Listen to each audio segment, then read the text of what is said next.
Have you ever wondered why the quietest women live longest in a man's memory? It's not the loud, demanding, or even beautiful ones that haunt his nights. It's the unreadable woman, the one wrapped in mystery, the one who doesn't reveal her hunger, her rage, or even her longing. The woman who leaves space around her like an aura of unknowability. He doesn't understand her. He can't categorize her. And that in itself is an ancient threat to the male ego. For a man who has spent his life decoding reactions, gaining power through predictability, and measuring control by how quickly a woman reveals herself, she is a disruption. Not because she plays a game, but because she is the game written in a language he has never learned. When a woman becomes unreadable, she becomes psychologically unsafe to him. Carl Jung taught that what we do not understand in others, we project. And what a man cannot read, he must invent. She becomes a canvas, and suddenly his mother's silence, his past lover's betrayal, his inadequacy, all of it spills onto her. He thinks she must be cold. She must be hiding something. She's probably talking to someone else. Or worse, she doesn't want me. But that's not the truth. The truth is that this kind of woman perhaps has done the inner work. She has pulled back her projections. She has met her own shadow in silence. She has confronted her wounds, her need for rescue, her hunger for male validation. And in doing so, she has made herself sovereign. When a woman no longer speaks from need, but from knowing, her energy shifts. She no longer asks to be seen. She sees herself. And this creates an energetic tension that unsettles the average man. He can no longer read her because she is no longer writing her script based on his reactions. She is not a character in his story, she is the author of her own. This is not about manipulation. This is about mastery. The kind of mastery that only comes when you've faced the hollowness of being wanted for surface reasons.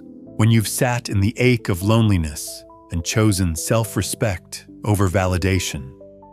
When you've buried the little girl who begged and resurrected the woman who chooses. So what does a man feel when he can't read you? Confusion first. His ego is wired to interpret detachment as rejection. The ancient male impulse to conquer, to dominate, to pursue, is activated not by beauty, but by distance. And when he can't find the edges of your emotions, when he can't predict your reactions or trace your insecurities, he spirals inward. He begins the dance between attraction and obsession. He wonders, is she testing me? Is she disinterested? Is she better than me? He doesn't know. And that not knowing becomes a mirror. Carl Jung believed that we are all driven toward wholeness, toward individuation. When a man meets a woman who refuses to collapse into the roles he's used, to caretaker, admirer, emotional caretaker, he is left alone with his emptiness. He can't read her because he hasn't read himself. Her silence becomes his echo. And for the man who has spent a lifetime measuring his worth through how women react to him, this silence is deafening. He becomes a boy again, abandoned by a mother who didn't coo at every movement, or ignored by a father who taught him power meant being unreadable but never taught him how to handle a woman who did it better. You see, the unreadable woman isn't playing hard to get. She is hard to get. Because she is hard to wound, her center is not shaped by flattery. Her emotions do not spill at the sound of a compliment. And most dangerous of all, she has nothing to prove. And so when he finds himself unable to decipher her, he has two choices. He can chase desperately, performatively, trying to elicit a reaction to gain proof of control. Or he can retreat into resentment, accusing her of being too cold, too mysterious, emotionally unavailable. But neither will touch her core, because she is not withholding. She is simply not dependent. And that in a world built on emotional codependency feels like an act of rebellion. To the average man, the unreadable woman is not just confusing, she is dangerous. Because she threatens every unexamined belief he holds about love, power, and validation, she disrupts his scripts. She doesn't need his attention to feel alive. And that is what pierces him.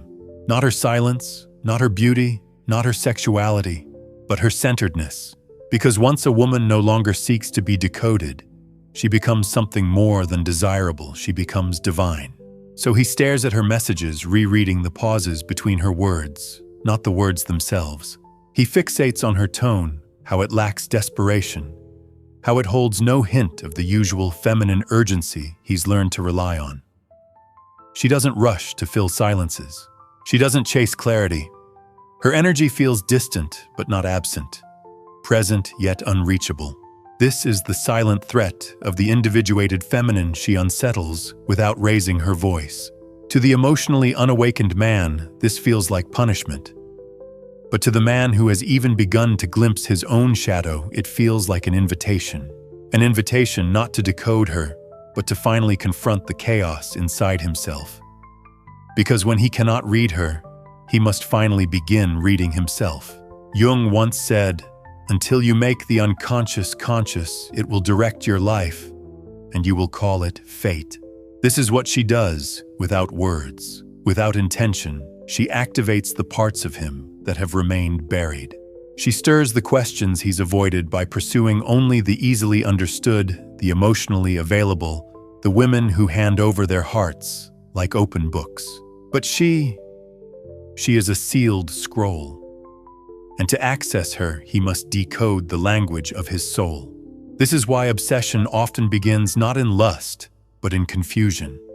It begins the moment a man's emotional compass no longer works. She says little, and yet everything in him feels pulled toward her. Not because she flatters him, not because she mirrors his need for control, but because she doesn't. She has withdrawn her psychic permission. The kind of woman he can't read no longer permits her energy to be consumed without discernment. She no longer entertains confusion, inconsistency, or transactional affection. Her presence does not come as a reward, but as a resonance. And so he feels her absence more loudly than he ever felt other women's presence. He senses that she sees things he hasn't admitted. Perhaps she sees him, but refuses to rescue him. That maybe, just maybe, she has loved and been destroyed before. And now her wisdom walks before her beauty, guarding it like a lioness over sacred ground. This strikes something deep inside him. Not just a fear of rejection, but a fear of insignificance. For the first time, he is not the sun around which her emotions orbit. She is her axis, her moon, her fire. And as he circles, uncertain and awed, he begins to feel small, not because she made him small, but because her wholeness reveals the unfinished parts of him. And so he reaches for strategies. He tries to be inconsistent, thinking unpredictability will destabilize her. He tries to praise, thinking flattery will open her. He tries to withdraw, thinking she will panic. He tries curiosity cloaked in confidence, but she is no longer impressed by tactics. She has seen too many masks. She has unlearned the desire to be chosen by the emotionally unavailable. She has grown past the archetype of the wounded healer, the woman who breaks herself to soothe the brokenness of men. She is not cold. She is clear. And clarity for the man still ruled by his shadow feels like rejection. So he says she's too complicated, too much in her head, too distant. He says he doesn't feel connected and walks away, not realizing she never asked him to stay. Or he clings harder, mistaking her peace for a challenge, as if stillness is a riddle to be solved, rather than a boundary to be respected. But in truth, what he feels beneath the pride, the confusion, the obsession, is displacement. A subconscious awareness that the woman before him is not here to play a role in his unfinished emotional script. She is not here to mother his inner child, nor mirror his greatness back to him. She does not collapse into him when he withdraws, nor expands herself just to fill his emptiness. She remains in herself, of herself, with herself, and that more than anything is the source of her power. A woman rooted in her emotional sovereignty is not immune to love, but she no longer seeks it from a place of fear. She doesn't perform femininity to avoid abandonment. She doesn't contort herself to keep peace. She doesn't need to be decoded, because she no longer craves being understood, only honored. To the rare man, self-aware, shadow-conscious, emotionally mature, She becomes a spiritual mirror, an initiation, a portal into the masculine's deeper essence. But to the others, she remains a puzzle they cannot solve, a frequency they cannot attune to. And so they walk away, claiming her silence was too loud. They don't realize the silence was the answer. He'll think about her weeks later, months, maybe years. Not because she did something, no, because she didn't. She didn't beg. She didn't flinch. She didn't fall into the roles he silently offered her. And in that void, where most women would have tried to win him, convince him, decode him, she simply remained unknown. That unknowability is not emptiness. It is density. The kind of woman who cannot be read is a woman who has made peace with her chaos. She has transmuted it. She has sat in rooms of silence where her thoughts screamed at her. She has wept into pillows over men who never saw her depth. She has shattered mirrors and rebuilt them piece by piece until she no longer needed a reflection to know who she was. And now when she stands still and unreadable, it is not because she lacks emotion, but because she has mastered it. She has tamed the performative impulse to be wanted. She has shed the skin of the good girl, the pleasing girl, the accessible woman. She is whole, and wholeness doesn't explain itself. A man cannot read her because she doesn't signal. She doesn't send out emotional flares or bait his attention with reactive responses. She doesn't throw breadcrumbs hoping he'll follow. Her energy is still, powerful, contained, like the ocean before a storm, and that containment terrifies him because it means she is no longer externally governed, no longer at the mercy of his moods or his presence, no longer accessible through the usual emotional shortcuts, jealousy, guilt, over-explaining. She doesn't reach out just because he's gone quiet. She doesn't fear his withdrawal because she has already met the ache of abandonment and made it her teacher. So what does a man feel when he can't read you? He feels out of control, and that is not something the ego tolerates easily. A man who lives in his ego, which Jung defined as the mask between the self and the external world, feels most powerful when he can predict your next move, when he knows what your silence means, what your messages imply, what your eyes beg for. He builds his confidence around your reactions. But when you don't react, when your silence is real, when your heart is not silently hoping, when your soul has stopped reaching, he collapses inward. He must face the haunting possibility that you were never his to begin with. That maybe, just maybe, he never even saw you. That realization is like a crack in his psyche. Because if he admits he never saw you, then he must admit that he only ever loved the version of you that reflected him. The obedient archetype, the projected anima, the sweet, warm muse who waited, smiled, and absorbed his confusion. But now she's gone. Not gone physically, she might be sitting right across the room, but gone in the energetic sense. And that absence feels unreadable because it is no longer personal. It is not a tactic. It is not a punishment. It is simply a shift in orbit. She has returned to herself. When a woman stops projecting her unhealed wounds onto men, she becomes unreadable to those who still live in their unhealed shadows. He cannot track her. He cannot manipulate what he cannot understand.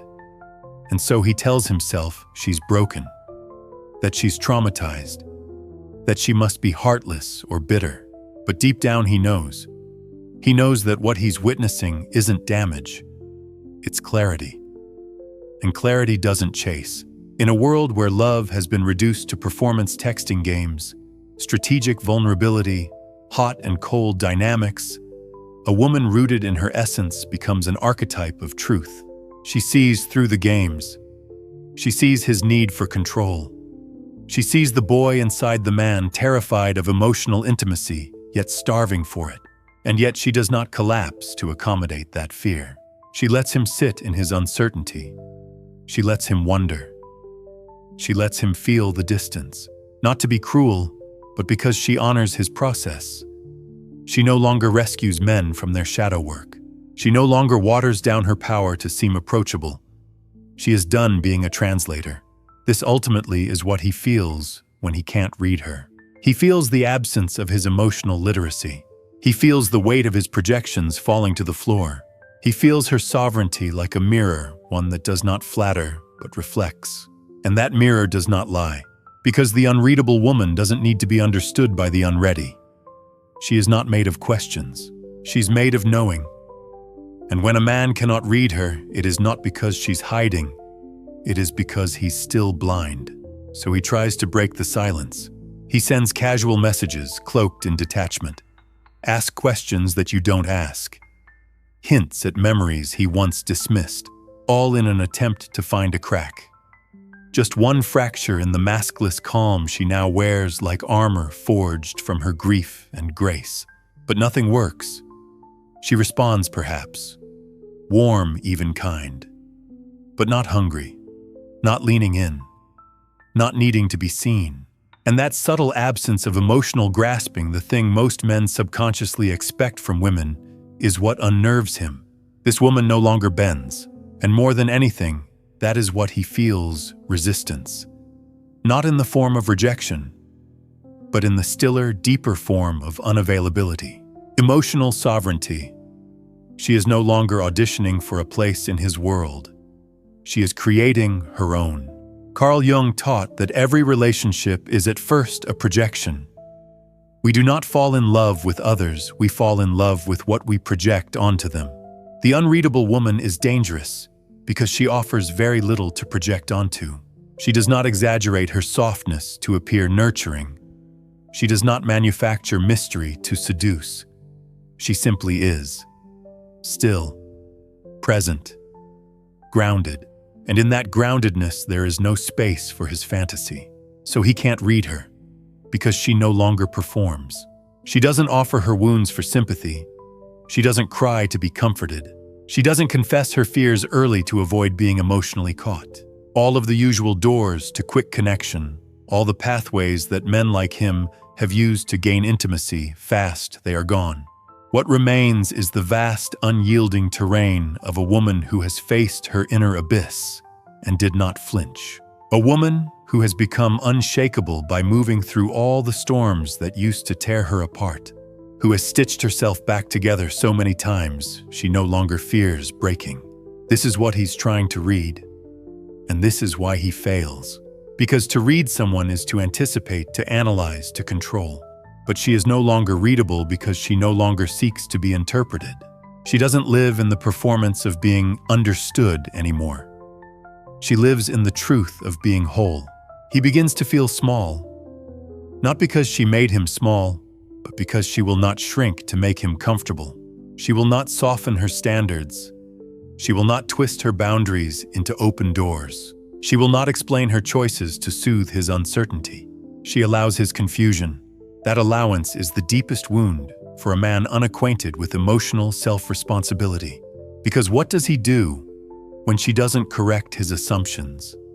When she doesn't defend herself? When she doesn't fight to clarify her heart? He is left to confront himself, left to wander the corridors of his insecurities, left to sit with the discomfort of ambiguity, left to imagine every version of her truth, and none of them satisfy the need to control. This is the feminine energy that mystifies and terrifies at once, because it is no longer reactive. It does not feed chaos. It no longer softens for validation. It has detached. Not coldly, not spitefully, but consciously. In full awareness that attachment born from fear is not love, it is bondage. So what does he feel truly? He feels lost, not in her, but in himself. Her unreadability has revealed how desperately he relies on cues, on validation, on predictable feminine patterns. He feels hollow because she is not trying to fill him.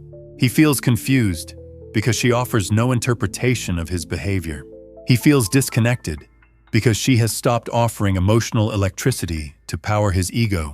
And this is where obsession is born, not in desire but in displacement.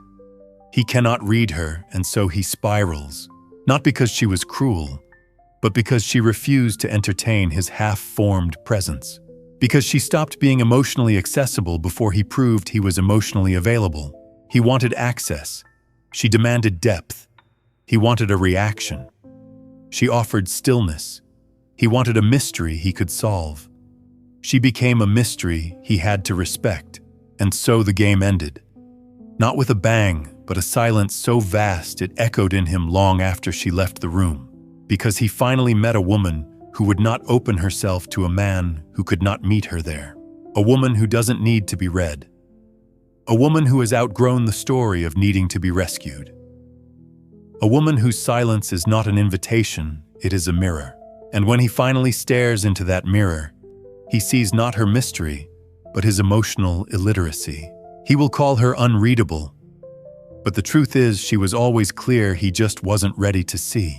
And here is where the truth becomes sharp enough to wound a man who cannot read a woman rooted in herself, is not confused by her. He is confused by his inability to dominate her reality. For too long, men have been conditioned by culture, by archetype, by ancestral patterning, to see feminine emotion as something to manage, interpret, and contain. The woman who is expressive, reactive, and transparent, she is easy to read because she was taught to make herself readable, to give away her interior world in hopes of safety. But what happens when she stops? When does she withdraw the performance? When she no longer speaks in ways that make him comfortable or opens her vulnerability like a soft-lit stage just to prove her value. He feels threatened, but not by her, by the shadow of his powerlessness. Carl Jung knew this, that when one part of the psyche dominates, whether it be the ego, the persona, or the anima, it casts long shadows. And in those shadows live the repressed truths, the quiet wounds, the desperate projections, the fantasy of the good woman who exists to emotionally affirm a man without demanding growth from him. But the unreadable woman, she doesn't fit that mold. She no longer bends herself into the shape of his needs. She has walked through fire, burned the masks she once wore for love, and emerged with her name etched into her bones. She knows who she is. And that knowing is what makes her unreadable, not because she is hiding, but because she no longer needs to be explained. And so the man who once felt sure of his place in her orbit begins to lose himself. He reaches for validation and receives presence. He pushes for reaction and receives stillness. He offers charm and is met with clarity. The more he tries, the more her mystery expands. Because it is not a tactic, it is true. She will not lower her frequency to meet someone who hasn't yet risen to meet his soul. And this is where his ego begins to fracture. He remembers the way she used to light up when he messaged her, the way her eyes softened in conversation, the way she once reached out just to remind him he was on her mind. But those days are gone, not because she stopped loving, but because she started choosing herself. Now her silence is not absence, it is protection. Now her calm is not passivity, it is discernment. Now her energy is not an invitation, it is initiation. To be near her now requires inner work, emotional labor, soul honesty. And if he hasn't done that work, if he hasn't met his pain, if he hasn't excavated the roots of his patterns, then her presence will not feel like love. It will feel like a void, because she will not reach across the chasm anymore. She has learned that love without boundaries is self-betrayal, that attention without respect is manipulation. That being seen is not the same as being held.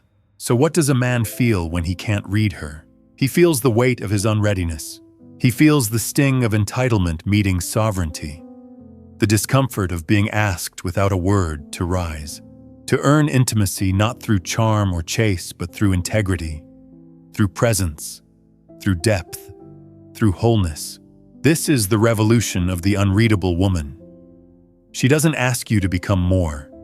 She simply stops entertaining you less. She doesn't need to yell, to lecture, to prove. Her silence says it all: I will not be devoured by the hunger of the unhealed. And in that statement, unspoken but felt, she reclaims everything.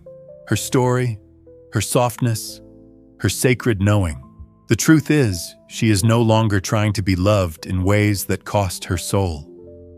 She is no longer chasing a connection that dims her light.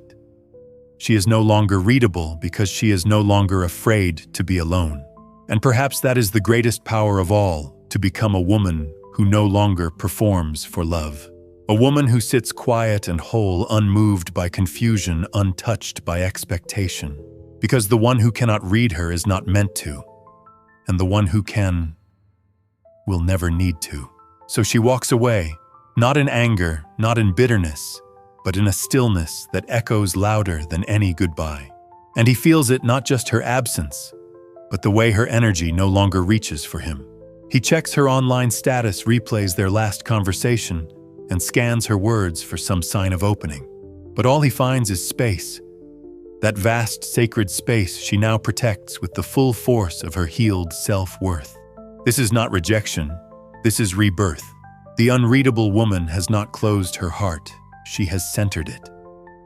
She has not stopped feeling, she has simply stopped bleeding where there is no healing. Her silence is not a test. It is not a manipulation. It is a boundary made from fire and experience. It says, I am no longer able to be misunderstood by those who refuse to understand themselves. Jung would call this the return to the self, the sacred individuation that occurs when the fragmented parts of a person come home. She is no longer a woman waiting to be completed by a man. She is no longer a performance stitched together from cultural scripts and childhood survival. She has become the full expression of her soul.